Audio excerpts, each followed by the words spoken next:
జై శ్రీరామ్. భారత్ మాతా కీ జై. ముందుగా ఈ పోస్టర్ను ఒకటి చూడండి.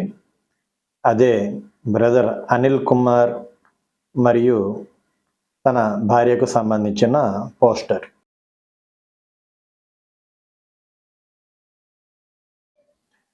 చూశారు కదా. జనరల్గా ఇది చూసిన కొత్త వాళ్ళకైతే అయ్యో పాపం వాడి పెళ్ళానికి ఏదో రోగం వచ్చిందని బాధపడతారు. మనలాంటి వాళ్ళు అయితే ఇది ఒక కామెడీ పీస్ అని అనుకుంటారు. క్రిస్టియన్స్ అయితే వాడిని నమ్మే క్రిస్టియన్స్ అయితే పెద్ద గొర్రెలు అని చెప్పి అనుకోవాలి. సరే, ఎందుకో చూద్దాం. ఈ బ్రదర్ అనిల్ కుమార్ వాళ్ళ భార్యకి సంథింగ్ ఏదో రోగం వస్తే హాస్పిటల్లో చేర్చిన తాలూకు ఫోటో అది.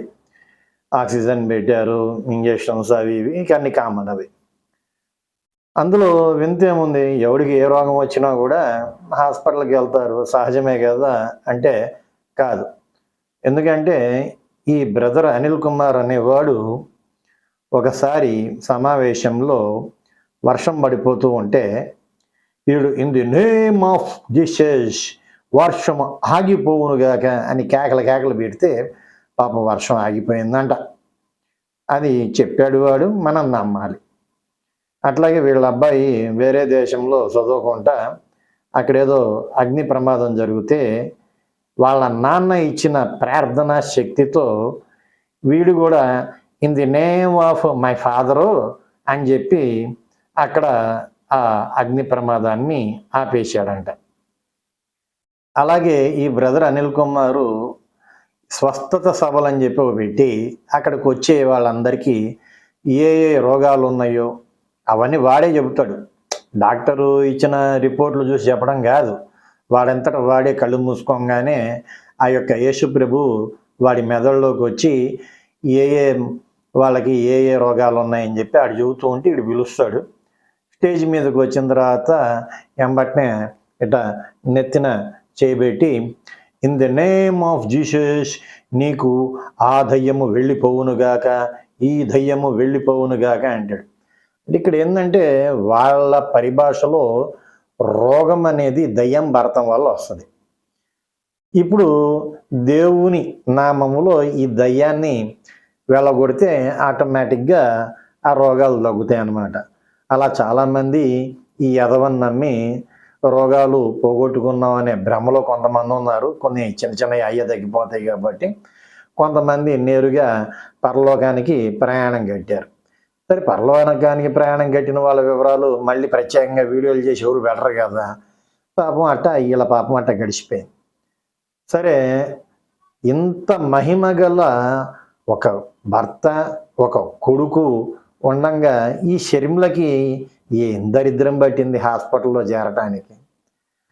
అంటే ఈ షర్మిలకి దాని మొగుడు మీద కానీ దాని కొడుకు మీద కానీ, అంటే బూతులు కాదు నిజంగా చెబుతున్నా, దాని మొగుడు మీద కానీ దాని కొడుకు మీద కానీ నమ్మకం లేదు. ఎందుకంటే వాళ్ళకి ఏ పవర్లు లేవని దీనికి కూడా తెలుసు. ఓకే, అర్థమైందా? ఇప్పుడు తెలుసుకోవాల్సింది ఎవరయ్యా అంటే ఆడి దగ్గరికి వెళ్ళి నెత్తిని చేయిబెట్టి ఇచ్చుకొని రోగాలు తగ్గుతాయని చెప్పి భ్రమపడుతూ ఉంటారే ఎర్రి గొర్రెలు, వాళ్ళు తెలుసుకోవాలి. ఈ బ్రదర్ అనిల్ కుమార్ని ఎవడైనా క్రిస్టియన్లు వాళ్ళ సభలకు వెళ్ళినప్పుడు అడగండి, ఎరా అందరికీ పట్టిన దయ్యాలని రోగాలని వెళ్ళగొడతావు కదా, మరి నీ పెళ్ళానికి పట్టిన ఈ దయ్యం రోగాన్ని ఎల్లగొట్టేదానికి నీకు శక్తి లేదా, దమ్ము లేదా? అంటే మమ్మల్ని మాయ చేస్తున్నావు, మోసం చేస్తున్నావా, చెత్త ఎదవా అని చెప్పి అడగండి.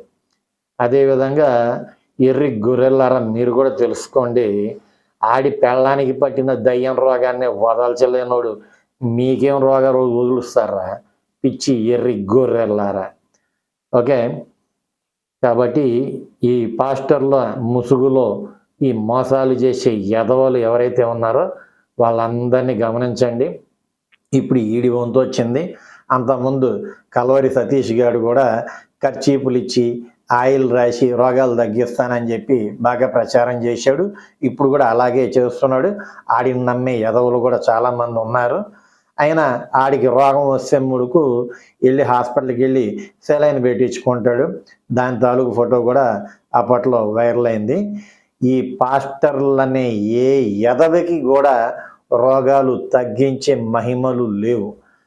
కాదు వాళ్ళకి మహిమలు ఉన్నాయి అని అనుకుంటే ముందు వాళ్ళింట్లో వాళ్ళకి ఎవరికైతే రోగాలు వచ్చినాయో ఆ రోగాలు తగ్గించుకోమని మీరందరూ అడగాలి, ఎర్రి గొర్రెల్లారా. జై శ్రీరామ్, భారత్ మాతా కీ జై.